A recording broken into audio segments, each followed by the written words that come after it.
We live in an age of abundance, yet minds are weaker than ever.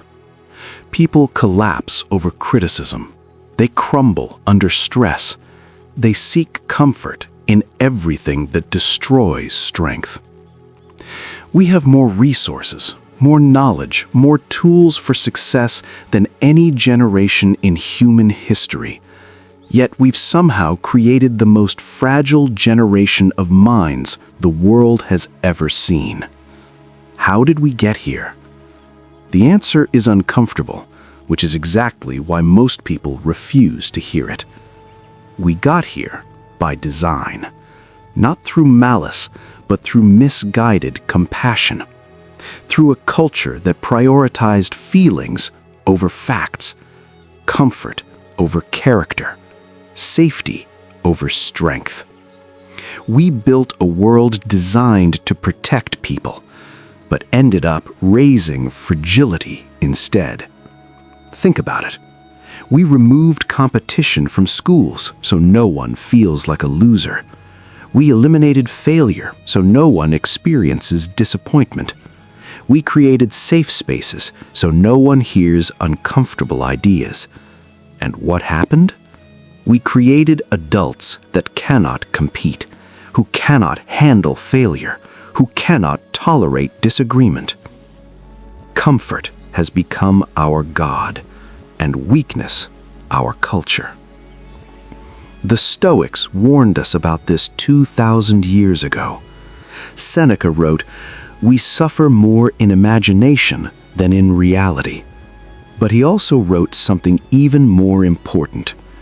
It is the power of the mind to be unconquerable. But that power isn't developed in safety, it's developed in struggle. The Stoics practiced voluntary discomfort. They would sleep on hard floors, fast intentionally, expose themselves to cold, not because they enjoyed suffering, but because they understood something we've forgotten. If you remove all struggle, you remove all strength. Every time we avoid discomfort, we train ourselves to panic when it returns. Every time we choose ease over challenge, we program our minds to fear difficulty. The mind becomes soft when never tested, like a muscle that atrophies from lack of use. And a soft mind cannot handle a hard world. Let's trace how this happened. Somewhere along the way, we confused protection with preparation. We thought shielding children from all hardship would create happy adults, but it did the opposite.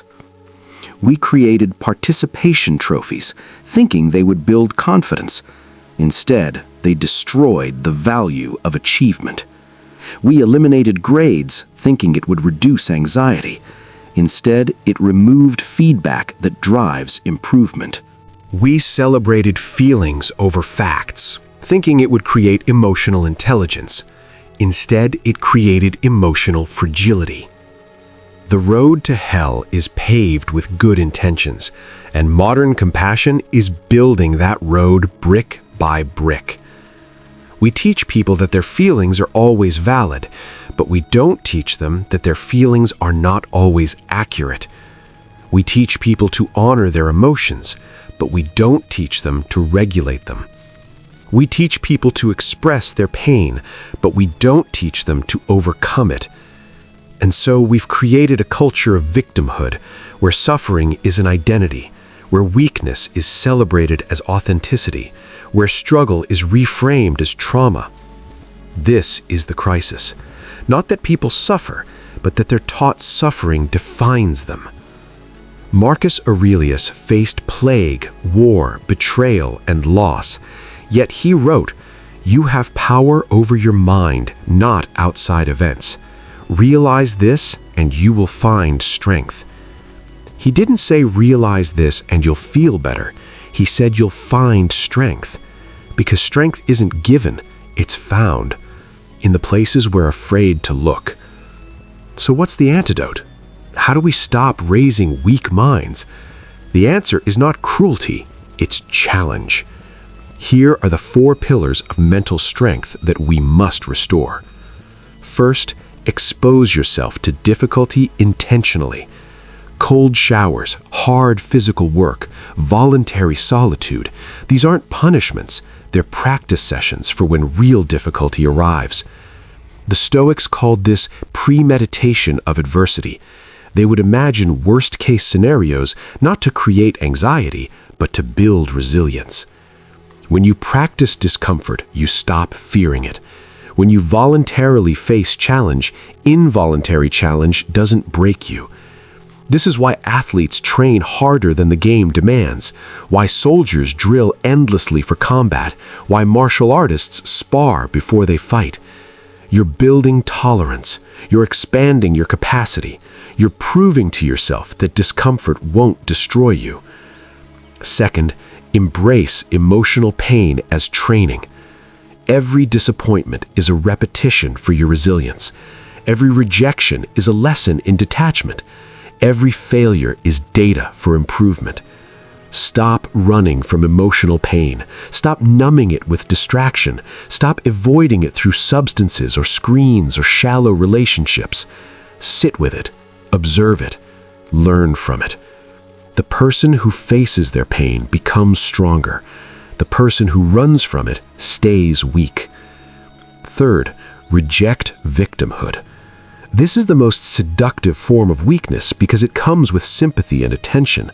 But victimhood is a cage you build for yourself. It says, "I am powerless," and then wonders why power never comes. The Stoic understanding is radical. You are not a victim of circumstances. You are a response to circumstances.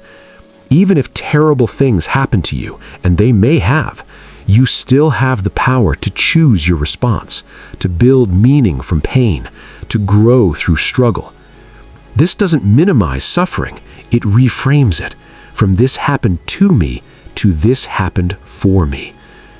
Fourth, teach responsibility early. Not everything is someone else's fault. Not every hardship is oppression. Not every discomfort is trauma. Sometimes you failed because you didn't try hard enough. Sometimes you lost because someone else was better. Sometimes life is hard because life is hard. Own it. Learn from it. Improve because of it. Strong minds are not born. They are forged in responsibility, in silence, in struggle. Here's what this looks like in practice. Start small. Do one hard thing every day. Something that makes you uncomfortable. Something you want to avoid. Have the difficult conversation. Do the workout you've been skipping. Face the task you've been procrastinating. Build the habit of choosing challenge over comfort. Second, reframe difficulty. When something hard appears, don't ask, "Why is this happening to me?" Ask, "What is this building in me?" Difficulty is not interruption, it's instruction. Third, surround yourself with people who challenge you, not people who coddle you. The friends who tell you truth are more valuable than the friends who tell you what you want to hear. Fourth, consume content that strengthens, not content that soothes. Read philosophy, not gossip. Watch documentaries, not reality TV. Listen to wisdom, not complaints. Your inputs determine your outputs. Feed your mind strength, not weakness. If you protect people from all pain, you also protect them from all power. Weakness spreads when truth is silenced. So speak truth, even when it shakes the room. The world doesn't need more comfort, it needs more courage. It doesn't need more safety, it needs more strength. And that starts with you, with the decision to stop running from difficulty and start running towards it, with the commitment to build yourself into someone who cannot be broken by the inevitable hardships of life. This is not about becoming hard, it's about becoming unbreakable. There's a difference. Hard things are brittle, they crack under pressure. Unbreakable things are flexible, resilient, anti-fragile. They bend but don't break. They're tested but not defeated. They're challenged but not destroyed. That's what we're building here at Mind Armor. minds that cannot be broken by a soft world. If you choose strength over comfort, comment below, "I will not be soft." And subscribe, because the new age needs warriors, not victims. It needs minds that can handle truth, not feelings that crumble at facts.